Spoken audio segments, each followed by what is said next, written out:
টানা বৃষ্টি আর উজানের ঢলে আবারও বাড়ছে তিস্তার পানি। বুধবার দুপুরে ডালিয়া ব্যারেজ পয়েন্টে 4 সেন্টিমিটার ওপর দিয়ে প্রবাহিত হচ্ছে পানি।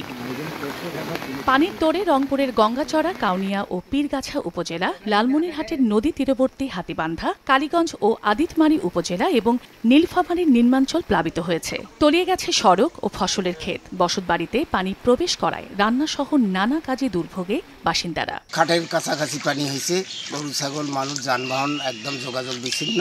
এখন বাড়ি ঘরে পানি উঠছে, পাকশাক করার কোনো বুদ্ধি নেই। পানি উন্নয়ন বোর্ড বলছে, নদীর পানি আরও 2 দিন বাড়লে স্বল্পমাত্রার বন্যার আশঙ্কা রয়েছে। তবে পানি প্রবাহ স্বাভাবিক রাখতে খুলে রাখা হয়েছে তিস্তা ব্যারেজের 44টি জলকপাট। আগামী 24 ঘন্টায় দেশে এবং উজানে ভারী বৃষ্টিপাতের সম্ভাবনা থাকায় তিস্তা এবং ধলা নদীর পানি বিপদসীমার উপর দিয়ে প্রবাহিত হতে পারে এবং এর ফলে একটি স্বল্প বন্যা হওয়ার সম্ভাবনা রয়েছে। এদিকে টানা বৃষ্টি ও ফারাক্কা বাঁধের 109টি গেট খুলে দেয়ায় ভারত থেকে আসা পানিতে পদ্মা নদীর পানি বেড়ে প্লাবিত হয়েছে চাঁপাইনবাবগঞ্জের নিম্নাঞ্চল। পানিবন্দী হয়ে বিপাকে পড়েছেন অন্তত 11,000 পরিবার।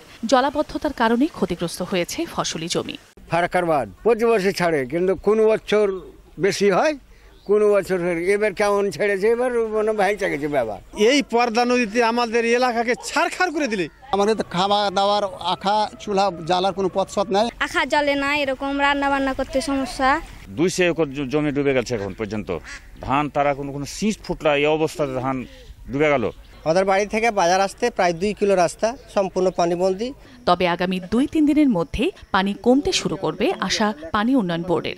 আর পানিবন্দী মানুষদের সহযোগিতার আশ্বাস স্থানীয় প্রশাসনের। পানি অলমোস্ট স্টেবলের দিকে, নতুন করে বন্যার আরো নতুন নতুন এলাকা প্লাবিত হওয়ার সম্ভাবনা কম। যদি পরিস্থিতি খারাপ হয়, আমরা সেটি যাতে ভালোভাবে মোকাবেলা করতে পারি তার জন্য আমরা প্রস্তুতি রেখেছি। বুধবার বিপদসীমার 32 সেন্টিমিটার নিচ দিয়ে প্রবাহিত হয় পদ্মা নদীর পানি। চন্দ্রা বিশ্বাস, ববি, সময় সংবাদ।